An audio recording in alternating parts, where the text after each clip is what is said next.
Hello and welcome to this Tuesday reflection on the 22nd of September. Last week I suggested that regaining a proper sense of humility in relation to God and God's creation is the only way that we human beings are going to save our planet from environmental catastrophe. As we continue through these weeks of Creationtide, I'd like in this third reflection to focus on gratitude, on being thankful, and having the humility to recognise that life is a gift, not something that is ours by right, nor something we should take for granted.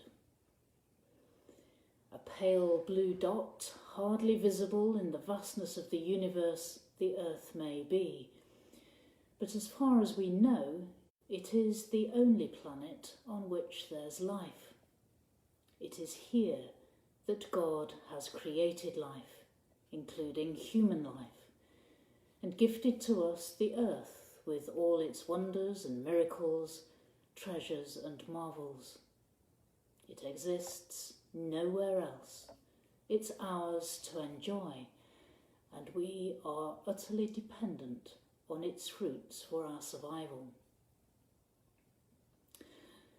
At this time of year, our churches have traditionally held their services of Harvest Thanksgiving, which are both an opportunity and a reminder to give thanks for all these good gifts around us that, as the old hymn goes, are sent from heaven above.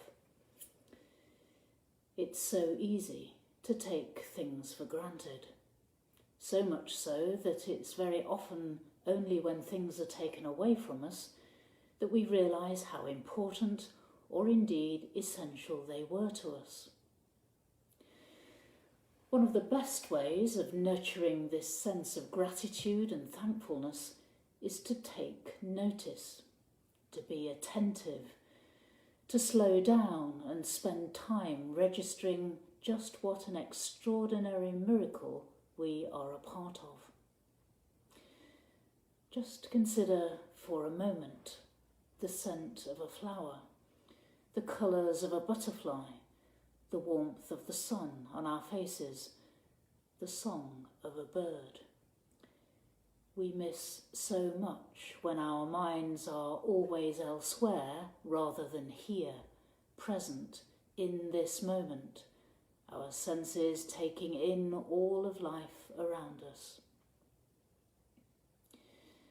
Paying attention nurtures that sense of appreciation and of valuing the gift that is life, the gift of which we are an integral part, the gift that is ours to cherish and enjoy.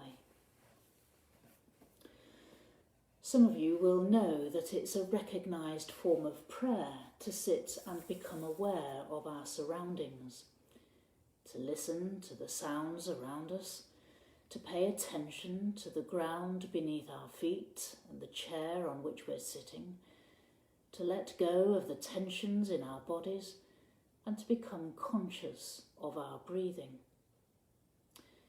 We can easily develop that into consciously using our senses as we go about our daily lives.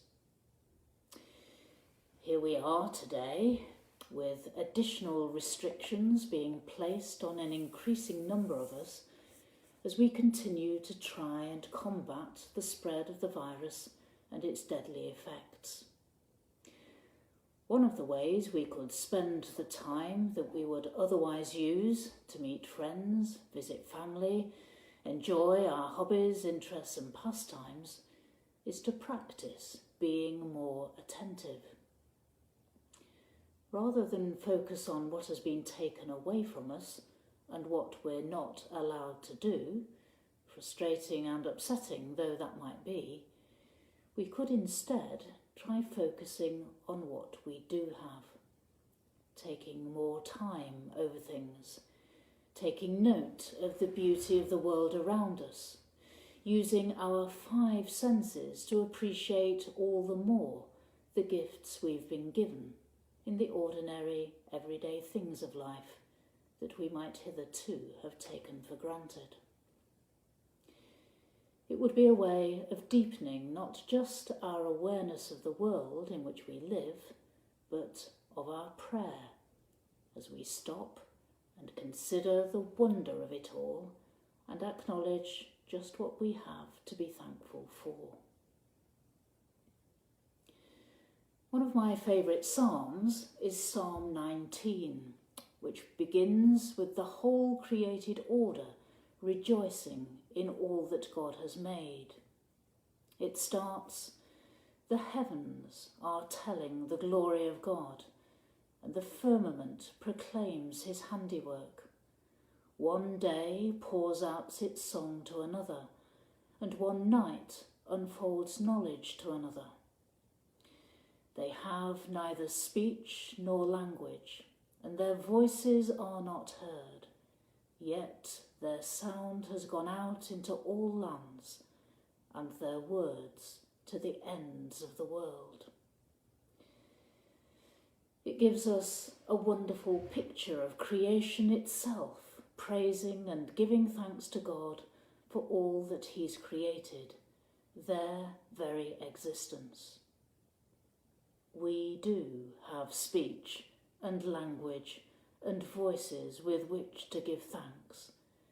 And so I finish with a prayer of thanksgiving taken from a service for harvest. For the colour and forms of your creation and our place within it, for our daily food, and for those whose work and skill bring your good gifts to us, for the light and shades of the changing seasons and their variety and dependability, for new life and growth out of barrenness and decay, for the life we've been given, and for all those whom you have given us to share it. We bring our thanks, good Lord. Amen.